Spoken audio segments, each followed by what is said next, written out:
Hello friends, आज हम बात करेंगे आईएनएस विक्रांत के बारे में, जिसे 2 सितंबर 2022 को भारतीय नौसेना में शामिल किया जाएगा। ये भारत में निर्मित भारत का पहला स्वदेशी एयरक्राफ्ट कैरियर है, जिसे हिंदी में हम विमान वाहक पोत कहते हैं। जिसका समुद्र में होना ही पर्याप्त है दुश्मन के लिए। आज के इस वीडियो में हम यही जानेंगे कि आईएनएस विक्रांत का इतिहास क्या रहा है, आईएनएस विक्रांत की खूबियां क्या है, और साथ ही साथ हम ये बात करेंगे कि हमने अभी इसे भारतीय स्वदेशी कहा तो वो हमने क्यों कहा, तो इसके बारे में हम पूरा जानेंगे। तो देखिए, आईएनएस का मतलब हुआ इंडियन नोवेल सबमरीन विक्रांत। तो इसका ये पूरा मतलब हुआ आईएनएस, इसको हम पूरा शॉर्ट में बोलते हैं आईएनएस विक्रांत। ये है उसकी कुछ पिक आईएनएस विक्रांत की। अब समझिए, हमें इस प्रकार के विमान वाहक पोत की या एयरक्राफ्ट कैरियर की आखिर जरूरत पड़ी क्यों। तो एक समय था द्वितीय विश्व युद्ध का 1945 के पास, तो 1945 में हमें जरूरत पड़ा पहली बार, मतलब हवाई हमलों का ये जरूरत पड़ा हमें 1945 में। तो इसे उस समय ब्रिटेन ने बनाया, और ब्रिटेन ने जब इसे बनाया तो इसका नाम रखा क्या, हालांकि द्वितीय विश्व युद्ध के बाद वो बना, लेकिन जब ब्रिटेन ने इसे बनाया तो ब्रिटेन ने इसका नाम रखा HMS हरकुलिस। HMS हरकुलस, तो ये इसका नाम रखा, ठीक है, हर मजिस्ट्रेट सबमरीन हरकुलस, ये इसने नाम रखा। और 1957 में हमने इसे क्या किया, अपने साथ अपने लिए खरीद लिया। लेकिन जब हमने अपने लिए इसे मंगाया 1957 में, तो इसमें हमने कुछ संशोधन किए, कुछ मॉडिफाई किया, और मॉडिफाई करने के बाद 1961 में इसे हमने क्या कर लिया, अपना लिया। जब 1961 में इसको भारतीय नौसेना में शामिल किया गया, तब इसका नाम आईएनएस विजय लक्ष्मी पंडित रखा गया, लेकिन बाद में फिर इसे बदलकर और आईएनएस विक्रांत कर दिया गया।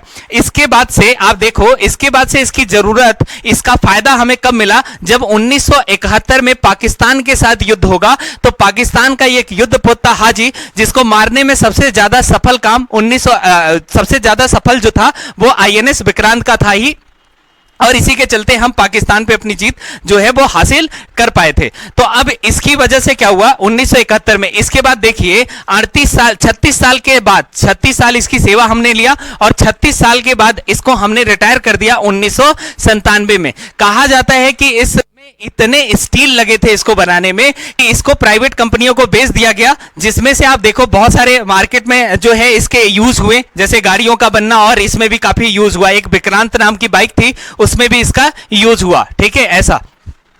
तो अब ये चला, अब देखिए है क्या, ये जो अभी हमने 1997 के बाद हमें दोबारा से समझ में आया कि आईएनएस विक्रांत को हमें फिर से बनाना चाहिए, या हमें इसकी जरूरत समझ में आने लगी। तो इसका सपना हम लोग देखना चालू कर दिए, और ये सपना अब जाके पूरा हुआ 2022 में। तो देखिए है क्या, ये आईएनएस विक्रांत जो है, हमारा जो साउथ का इलाका है ना कोच्चि, वहीं पे कोच्चि शिपयार्ड है, वहीं पे पूरा आईएनएस विक्रांत का जो है वो डिजाइन फॉर्मेट तैयार हुआ। डिजाइन भी हम ही ने तैयार किया, इसमें जो स्टील लगे हैं वो भी हमारे ही हैं, और जो तकनीक हमने इस्तेमाल किया वो भी हमारे हैं। इसलिए हमने कहा, मतलब डिजाइन, तकनीक और स्टील ये सब भारतीय हैं, इसीलिए हमने क्या कहा कि ये पूरी तरह से स्वदेशी है। हालांकि कुछ कल पुर्जे जो हैं वो हमें विदेश से मंगाने पड़ते हैं, लेकिन फिर भी ज्यादातर जो इसमें सामान लगे हैं वो हमारे हैं, इसलिए हमने इसे विदेशी कहा। अगर हम आईएनएस विक्रांत की कुछ खूबियों के बारे में बात करें तो देखिए है क्या, ये जो आईएनएस विक्रांत है, अगर मैं इसकी पूरी लंबाई की बात करूं तो 262 मीटर जो है इसकी लंबाई है। अगर मैं इसकी चौड़ाई की बात करूं तो 62 मीटर इसकी चौड़ाई है। अगर मैं इसके ऊंचाई की बात करूं तो 50 मीटर इसकी जो है ऊंचाई है। 15 मंजिले का है। इस 15 मंजिले में सारे संसाधन उपलब्ध है, जैसे जिम हुआ, मनोरंजन के भी कुछ संसाधन है। इसका किचन इतना बड़ा है कि 1500 लोगों का खाना और 1500 लोगों का नाश्ता एक बार में तैयार किया जा सकता है। तो इस लेवल पे अगर मैं इसके वजन की बात करूं तो 40,000 टन से भी ज्यादा इसका वजन है। अगर मैं इसमें इंजन की बात करूं, सबसे पहले इसके रफ्तार की बात करूं तो 30 नॉटिकल मील जो है इसकी रफ्तार है। अब ये जो इसकी रफ्तार देते हैं ना, तो किसी भी गाड़ी को रफ्तार देने के लिए उसके इंजन पे बहुत मतलब इंजन का बहुत बड़ा रोल होता है। तो इसमें जो इंजन लगे हैं वो 4 इंजन लगे हैं 30-30 हजार हॉर्स पावर के, 30-30 हजार हॉर्स पावर के, मतलब एक इंजन जो है 30,000 हॉर्स पावर का है। तो 4 इंजन टोटल लगे हैं जो इसको रफ्तार देते हैं 30 नॉटिकल मील का। ये जो इंजन है ना, ये इसमें जो बिजली पैदा करते हैं वो 24 मेगावाट का बिजली जो है वो पैदा होते हैं। इससे इससे हम ये कह सकते हैं कि 24 मेगावाट बहुत बहुत ज्यादा है। इससे हम ये कह सकते हैं अगर ये कोचीन में बना है ना, तो आप इसको ऐसे समझो कि कोचीन के आधे शहर को हम बिजली दे सकते हैं, आधे शहर को हम बिजली दे सकते हैं। तो ये है इसका, ये पूरा आईएनएस विक्रांत का है। अब मेरी बात एक बात समझिएगा कि ये जो आईएनएस विक्रांत में ये वाला जो पोर्शन है, इसमें होता क्या है कि हम इसमें बहुत सारे फाइटर जेट रखते हैं। देखो विमान वहां किया, एयरक्राफ्ट कैरियर होता क्या है, तो ये का क्या है, एयरपोर्ट है जिसे हम समुद्र में कहीं से कहीं भी लेके जा सकते हैं। क्योंकि जो हमारे फाइटर जेट होते हैं वो छोटे होते हैं, वो ज्यादा दूरी का सफर नहीं कर पाते क्योंकि उनके टैंक छोटे होते हैं, तो तेल ज्यादा नहीं भर पाते। तो अब क्या है कि ये ज्यादा सफर नहीं कर पाते, तो ये एक तरीके का एयरपोर्ट होता है जिसको हम एक स्थान से दूसरे स्थान पर लेके जा सकते हैं आसानी से। तो यही है। अब ये आईएनएस विक्रांत की जो क्षमता होती है ये किस पर निर्भर करेगी, जो इसके अंदर, जो इसके ऊपर, जो इसके साथ फाइटर जेट होंगे ना, उनकी जो मारक क्षमता होगी उसके आधार पर हम इसकी क्षमता जो है वो डिसाइड करेंगे। तो अब होता क्या है, इस पे जो फाइटर जेट अभी लगाने की बात की जा रही है, हो सकता है कि हम लोग रफाल ले ले जो फ्रांस से लिया गया था, हो सकता है कि हम F-18 हॉर्नी ले ले, F-18 हॉर्नी ले ले। तो ये जिसे हम अमेरिका से मंगाए थे, या तेजस रख सकते हैं, ठीक है, या चेतक रख सकते हैं, कुछ हेलीकॉप्टर्स भी हैं, रोमियो, ठीक है, इस तरीके से हम इसको इस पे हम रख सकते हैं। तो ये अब ये जितने भी फाइटर जेट है ना, इनको हम पूरा, ये फाइटर जेट हुए, हेलीकॉप्टर्स हुए, सबमरीन हुए, ये क्या काम करेंगे, युद्ध में ही लड़ेंगे। तो ये एक तरीके का बैटल ग्रुप बनाते हैं, कैरियर बैटल ग्रुप इसको बोलते हैं। तो ये इस तरीके से बनाते हैं।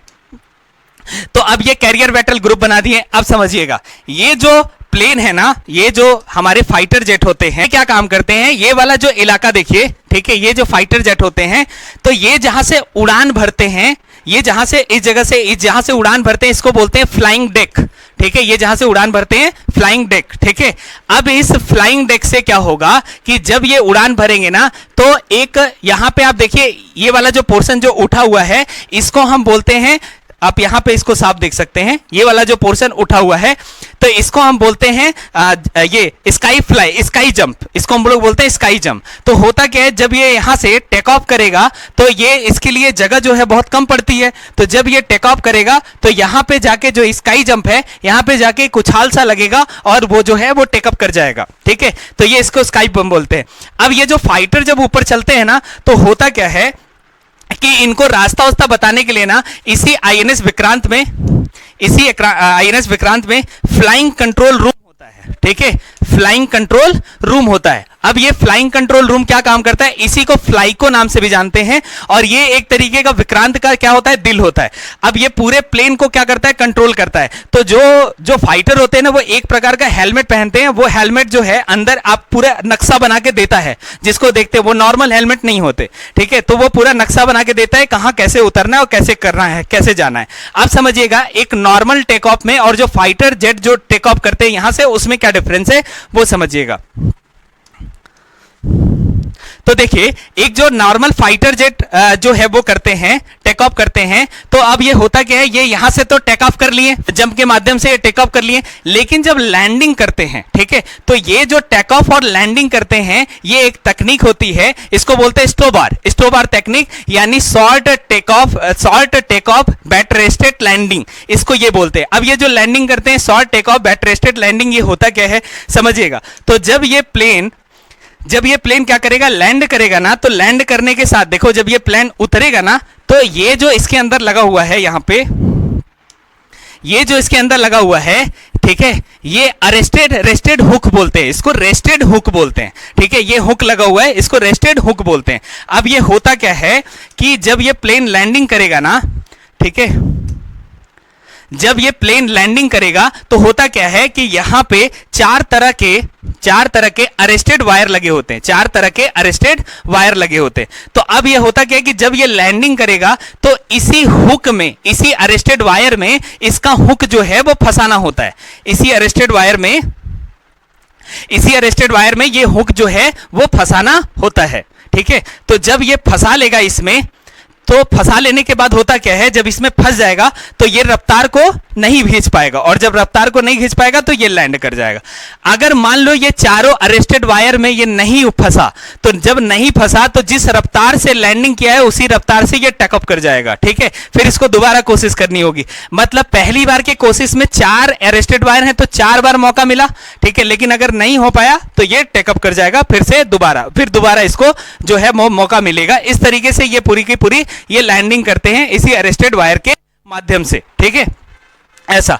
अब देखो, अगर हम भारत की स्थिति के बारे में बात करें, भारत की स्थिति के बारे में बात करें तो भारत में आज के डेट में है क्या कि भारत में ये जो समुद्री इलाके हैं ना, तो आप देखो पाकिस्तान का जो ये वाला इलाका है, यहाँ पे ग्वादर पोर्ट बना लिया है चाइना, और चाइना यहाँ से सीपीईसी रोड बना रहा है, तो इस जगह पे चाइना की भी नेवी है।